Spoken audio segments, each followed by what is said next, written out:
नहीं है, क्योंकि इन लोगों ने बेहला फुसला करके 70-75 साल राज कर दिया अपने पे। तो अभी अपने युवा साथी जाग गए हैं और समझ रहे हैं, क्योंकि उनको कहीं भी ऑफिसों में जाते हैं तो समस्याओं का सामना करना पड़ता है।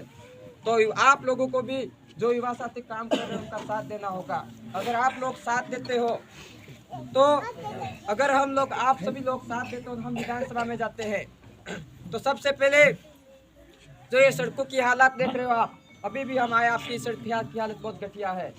उसके बाद अपने स्कूलों की समस्या देख लो आप, स्कूल में बैठने के लिए कमरे नहीं है अपने गाँवों में, कमरे है तो पानी टपकता है और एक कमरे में 2-3 कक्षाओं को साथ में बैठाते हैं, अपनी प्राइमरी स्कूल होती है उसमें, तो और स्टाफ भी पूरा नहीं होता है।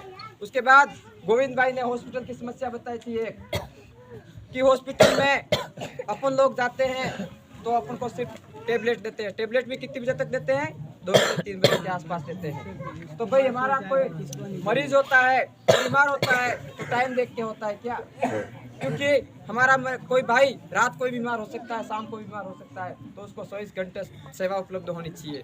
भाई आप सिटी में जाकर देखो, 24 घंटे हॉस्पिटल खुले रहते हैं और 24 घंटे उनको दवाई उपलब्ध होती है। तो हमारे साथ भेदभाव हो रहा है कि नहीं हो रहा, आप बताओ हमको, क्यों? तो इसलिए आप सभी लोगों को इन समस्याओं को देखते हुए और इन बच्चों के भविष्य को देखते हुए आप सभी को एक होना पड़ेगा, और हम इस मैदान में उतरे हैं तो हमारा साथ देना होगा, क्योंकि मुझे किसी पार्टी ने टिकट नहीं दी है, आप जैसे आपने पूरे समाज लोगों ने मिलकर के मुझे टिकट दी है। तो मेरे समाज के साथ कोई समस्या आती है, कोई घटना होती है, तो सबसे पहले मेरे समाज के साथ खड़ा रहूंगा। तो आप लोग हमको जिताते हो, हमको समर्थन देते हो और हम विधानसभा में जाते हैं, तो सबसे पहले ये समस्या है, उन समस्याओं को मैं बोलता हूँ आपको टेबल बजा के विधानसभा में रखूंगा, ये आपसे वादा करता हूँ। और उसके लिए अभी आपको गोविंद भाई ने बताया था, तो उनके लिए पहले आपको काम करना होगा। हमारे निशान है गेड़ी का, इस निशान को घर घर तक पहुंचाने में हमको आपका सहयोग चाहिए।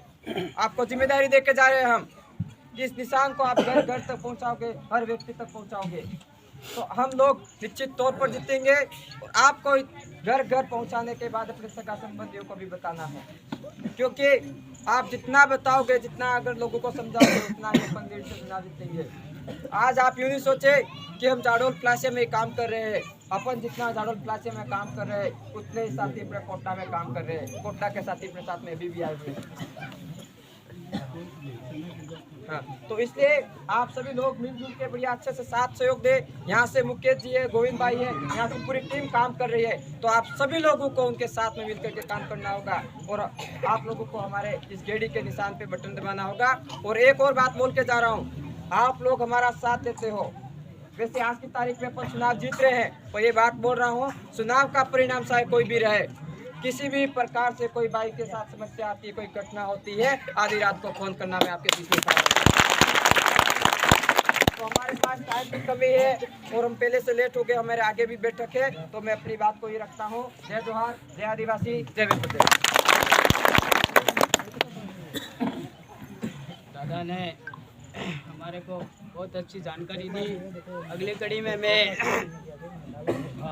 हमारे डॉक्टर रामलाल जी गरासिया साहब से निवेदन करूंगा कि वह समाज के बारे में थोड़ी जानकारी उपलब्ध करवाए।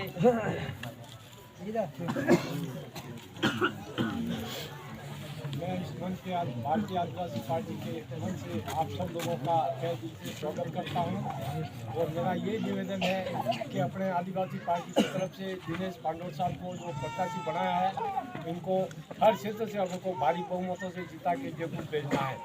और रही बात अपने क्षेत्र की समस्या के बारे में, तो मैं तो हर बार बोलता आया हूँ कि हमारे बीजेपी और कांग्रेस पार्टियों ने भाड़े के 2 टुकड़े करके आधा भाड़े जाडोल में मिलाया और आधा फलासा में मिलाया। क्या इनको ओगड़ा में पंचायत समिति और तहसील हेडक्वार्टर करने में कोई परेशानी आ रही थी क्या? करना चाहिए था, लेकिन इन्होंने नहीं किया, और नहीं किया तो अपना एमएलए जीत के जाएगा और इस बार करेगा। इसलिए आप सब लोग तहे दिल से पूरा समर्थन देना और इनको जिता के जयपुर भेजना, उसके बाद सारी समस्याएं सोल्व हो जाएगी।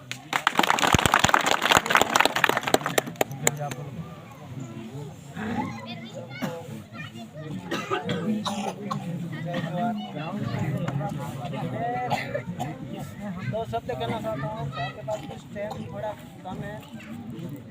आज से अपने 75 साल पहले जब चुनाव हो रहा था, बीजेपी कांग्रेस करते करते किसी ने आज तक छोटा 12 से 18 साल का बच्चा नेता को पहचानते हो या आप एमएलए को जानते हो? जानते हो? अगर बाबूलाल खराड़ी 3 बार और 15 साल एमएलए रह चुके, हमारे यहाँ पार्टी पोषण वाले जानते होगा ये हमारा नेता आया है, लेकिन कोई बंदा जानता है हमारा नेता? कोई नहीं जानता है। कोई जानता है? कोई समस्या की सब करते हैं वो अटटा से यहाँ रहता है कि ये रोड टूटी हुई 3 साल पड़ी है और एमएलए बीजेपी का था और ये ठेकेदार भी बीजेपी का था। आज हमारी गाड़ियाँ टूटती हुई जा रही होगना और टूटती हुई आ रही है। आज दिन तक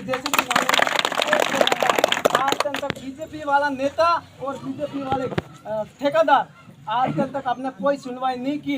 तो इसलिए मैं कहता हूँ आज अपने भाई है और जो अपने युवा लड़का अपने समाज का और अपने साथी का वो जैसा नहीं बाबूलाल खराड़ी चश्मा लगाता और डोली बालों वाला